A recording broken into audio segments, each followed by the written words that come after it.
Hello students, welcome to tenth science class. तो tenth science में देखिए, आपको सेट 4 के सारे क्वेश्चंस करवा दिए थे मैंने। आज सेट 5 है। तो सेट 5 में ये है question first, describe the structure and function of nephron. तो नेफ्रॉन क्या होता है? नेफ्रॉन जो हमारा फिल्ट्रेशन सिस्टम है, यानी एक्सक्रीशन सिस्टम है। एक्सक्रीशन सिस्टम क्या होता है? उत्सर्जन तंत्र। और ये होता क्या है? ये हमारे शरीर में से फालतू पदार्थों को बाहर निकालता है। जो फालतू पदार्थ बनते हैं पाचन के दौरान, भोजन पचता है तो उसके दौरान जो फालतू पदार्थ बनते हैं उन पदार्थों को शरीर से बाहर निकालना जरूरी होता है। तो सिस्टम कुदरत ने हमारे शरीर में ऐसा बनाया हुआ है कि जो फालतू पदार्थ हैं वो ब्लड में मिल जाते हैं और फिर ब्लड को फिल्टर करना जरूरी होता है, छानना जरूरी होता है खून को। तो जो सिस्टम खून को छानता है उसको कहते हैं एक्सक्रीशन सिस्टम। और उसका मेन पार्ट होता है किडनी, गुर्दे जिसको कहते हैं, गुर्दे, वृक्क। और जो वृक्क होते हैं ये छोटी छोटी छलनियां होती हैं, बिल्कुल बारीक बारीक सेल्स होती हैं। तो उन सेल्स को, किडनी की सेल को नेफ्रॉन कहते हैं। सीधा सिस्टम है। The structural and functional unit. Unit होता है सबसे छोटी चीज जिससे कोई बहुत बड़ी चीज मिलकर बनती है। सबसे छोटी चीज, जैसे कोई बहुत बड़ी बिल्डिंग है वो बनती है छोटी छोटी ईंटों से। तो उस बहुत बड़ी बिल्डिंग की यूनिट जो होती है वो एक ईंट होती है। A brick is the unit of a large building. तो उसी प्रकार से स्ट्रक्चरल एंड फंक्शन। स्ट्रक्चरल का मतलब जिससे वो बनी है, और फंक्शनल का मतलब कार्यात्मक, कार्य करने वाली।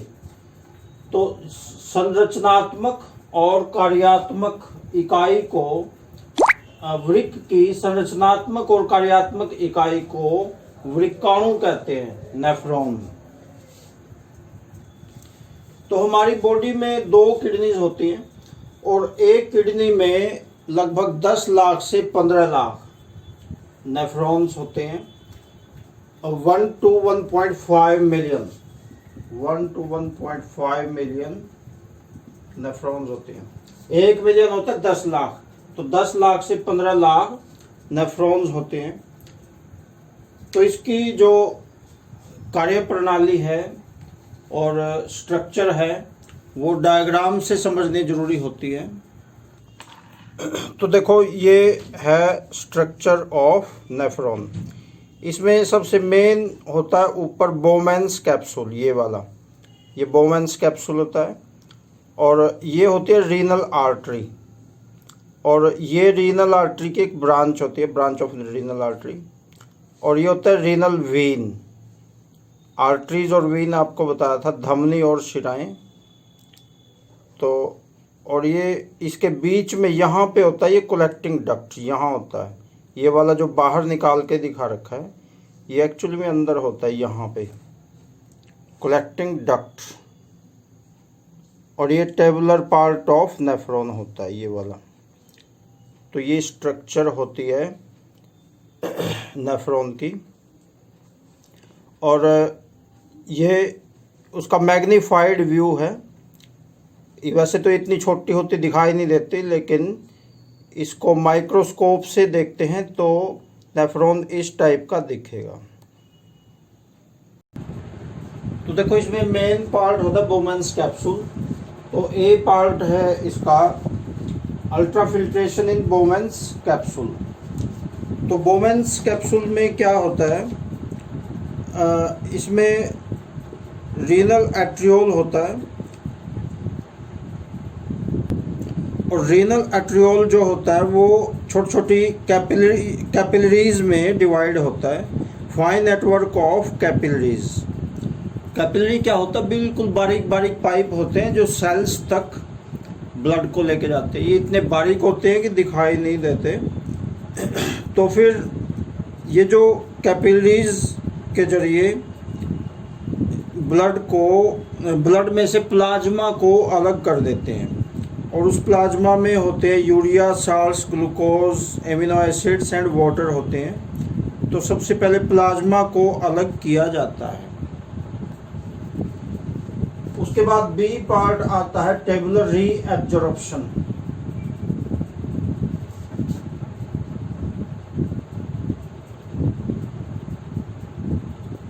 टेबुलर रीएब्जॉर्प्शन में क्या होता है, जो जरूरी मटेरियल्स होते हैं जैसे साल्ट्स, ग्लूकोज एंड वाटर, जिनकी बॉडी को ज़रूरत है, जैसे साल्ट, ग्लूकोज हो गया, पानी हो गया, इनको दोबारा से फिल्टर करके और फिर दोबारा से इनको ब्लड में डाल दिया जाता है।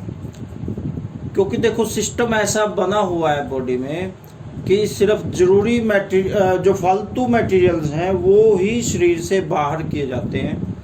जिन जिन मटेरियल्स की ज़रूरत है ब्लड को वो नहीं निकाले जाते। बड़ा अजीब सिस्टम है इसमें।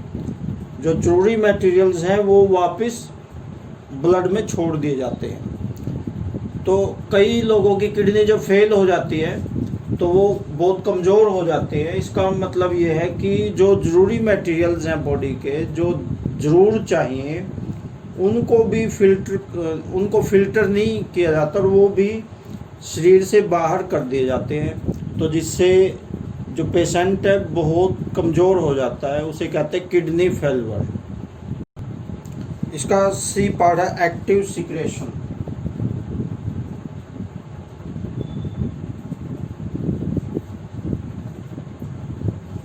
तो इसमें क्या होता है, जो अनवांटेड सब्सटेंसेस होते हैं, फालतू पदार्थ जिनको पिछले प्रोसेस में नहीं छाना जा सका, उनको दोबारा से छाना जाता है और यूरिन के रूप में अलग कर दिया जाता है।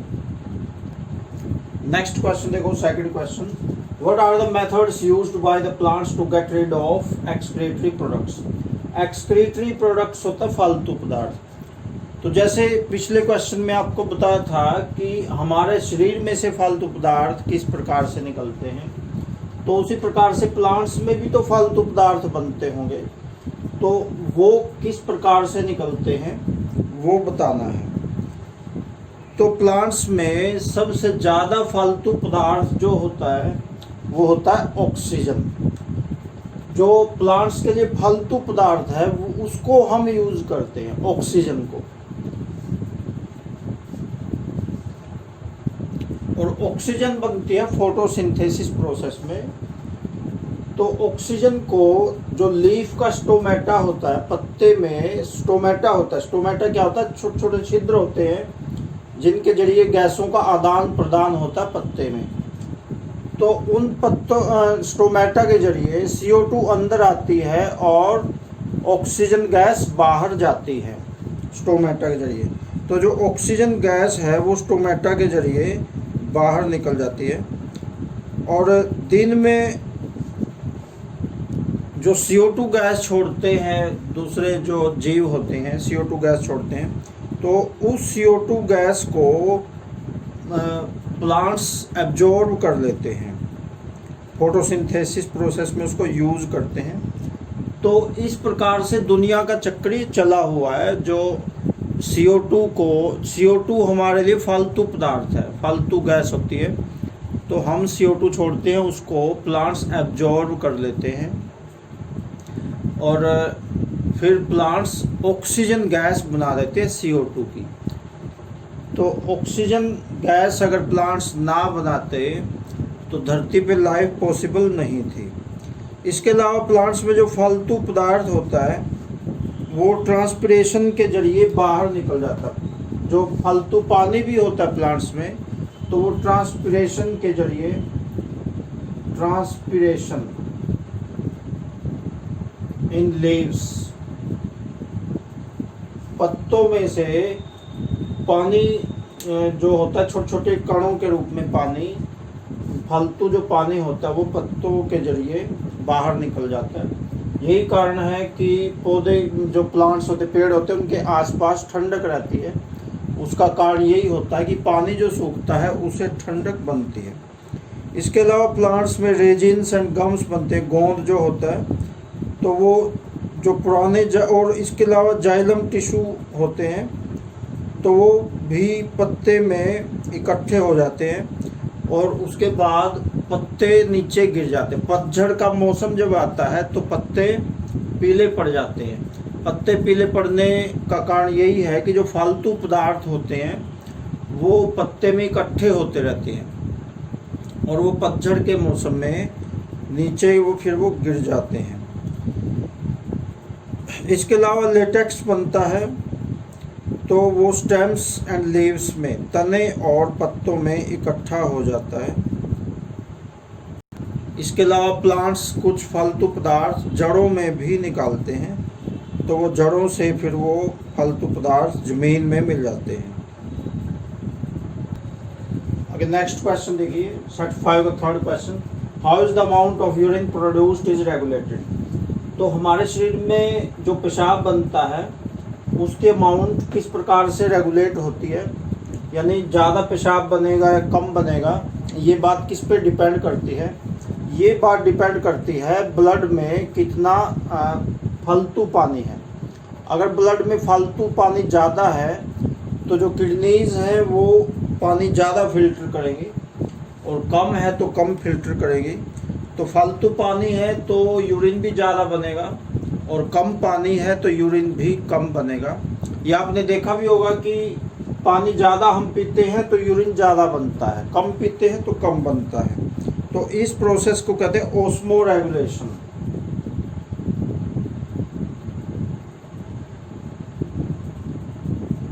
This process is called osmo regulation.